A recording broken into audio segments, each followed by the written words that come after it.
Now, Brazilian prosecutors have filed charges against the former president, Luiz Inácio Lula da Silva. The charges relate to a major corruption scandal at the state oil company Petrobras. Lula denies any wrongdoing and says the accusations are politically motivated. Let's get more on the story and speak to Bruno Brandao. He joins me now from Berlin. He is the Brazil representative of Transparency International. Bruno, many thanks for joining us. It's my pleasure. Now, the fact that he has been charged, do you see this as a significant step forward in terms of the corruption investigation?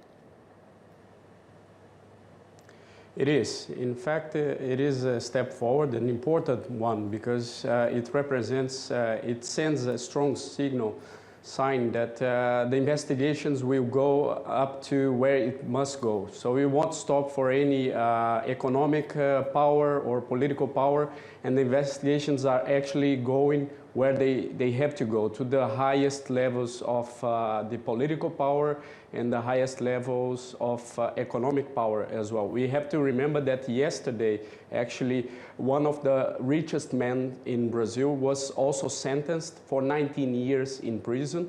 He's the lead executive and owner of the huge construction company Odebrecht, one of the major contractors of Petrobras, and indicted in the corruption scheme in the oil company, the Petrobras scheme.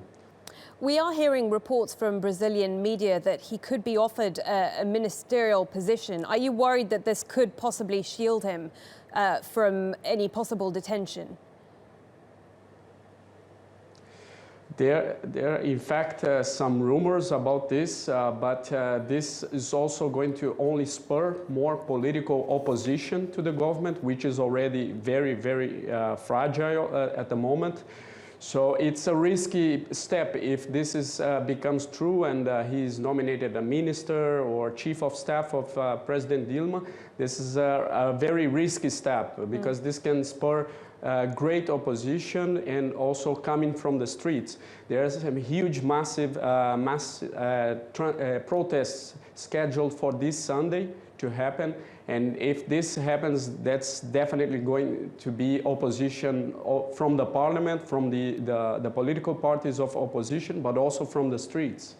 This corruption crackdown, we're not just seeing it in Brazil, we're seeing it throughout the region, throughout South America. Tell us a bit more about where this is coming from.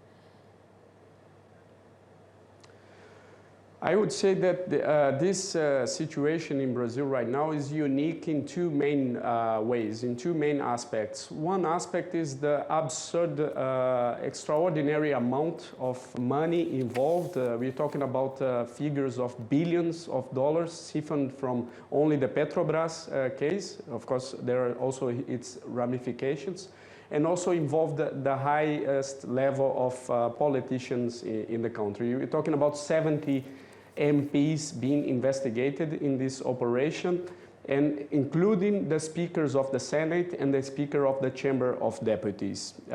So it's extraordinary in this sense, but it's also extraordinary that the investigations are going as far as they are.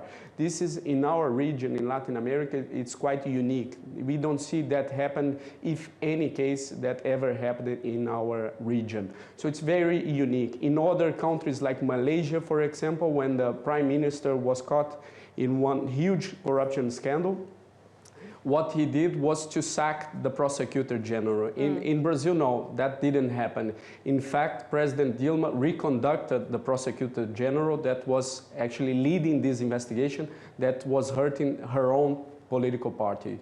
Okay, Bruno, many thanks for your time. Bruno Brandao joining us there from Transparency International.